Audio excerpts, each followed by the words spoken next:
Ahaz was 20 years old when he became king, and he reigned in Jerusalem 16 years. Unlike David his father, he did not do what was right in the eyes of the Lord. He followed the ways of the kings of Israel and also made idols for worshipping the Baals. He burned sacrifices in the valley of Ben Hinnom and sacrificed his children in the fire, engaging in the detestable practices of the nations the Lord had driven out before the Israelites. He offered sacrifices and burned incense at the high places, on the hilltops and under every spreading tree. Therefore the Lord his God delivered him into the hands of the king of Aram. The Arameans defeated him and took many of his people as prisoners and brought them to Damascus. He was also given into the hands of the king of Israel, who inflicted heavy casualties on him. In one day Pekah son of Remaliah killed 120,000 soldiers in Judah, because Judah had forsaken the Lord, the God of their ancestors. Zikri, an Ephraimite warrior, killed Messiah the king's son, Azrikam the officer in charge of the palace, and Elkanah, second to the king. The men of Israel took captive from their fellow Israelites who were from Judah 200,000 wives, sons, and daughters. They also took a great deal of plunder, which they carried back to Samaria. But a prophet of the Lord named Oded was there, and he went out to meet the army when it returned to Samaria. He said to them, "Because the Lord, the God of your ancestors, was angry with Judah, he gave them into your hand.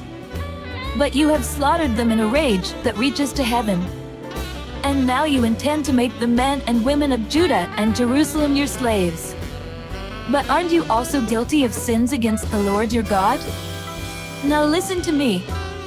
Send back your fellow Israelites you have taken as prisoners, for the Lord's fierce anger rests on you." Then some of the leaders in Ephraim, Azariah son of Jehohanan, Berechiah son of Meshillemoth, Jehizkiah son of Shallum, and Amasa son of Hadlai, confronted those who were arriving from the war.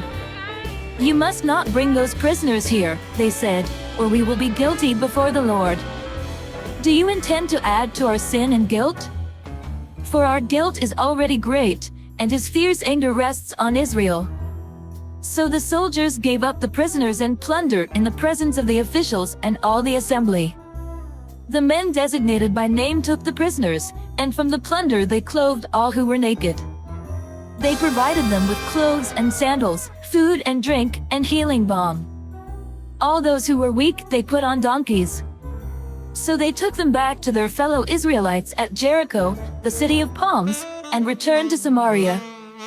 At that time King Ahaz said to the kings of Assyria for help. The Edomites had again come and attacked Judah and carried away prisoners, while the Philistines had raided towns in the foothills and in the Negev of Judah. They captured and occupied Beth Shemesh, Aijalon and Gederoth, as well as Soko, Timnah and Gimzo, with their surrounding villages. The Lord had humbled Judah because of Ahaz king of Israel, for he had promoted wickedness in Judah and had been most unfaithful to the Lord. Tiglath-Pileser king of Assyria came to him, but he gave him trouble instead of help. Ahaz took some of the things from the temple of the Lord and from the royal palace and from the officials and presented them to the king of Assyria, but that did not help him. In his time of trouble King Ahaz became even more unfaithful to the Lord.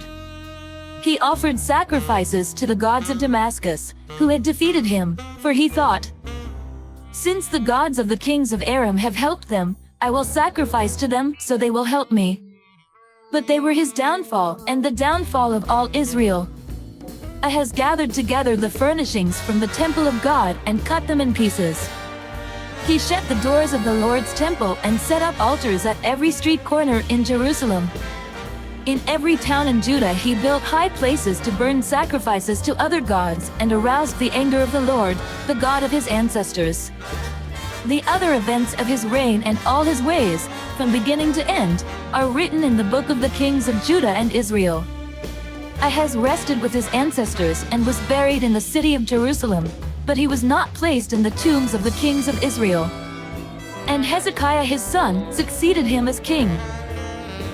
Come, follow me, and I will send you out to fish for people. I hope and I pray that the Spirit of God, the Almighty, is with you, and that his Son and His Holy Spirit bless you and your family throughout eternity.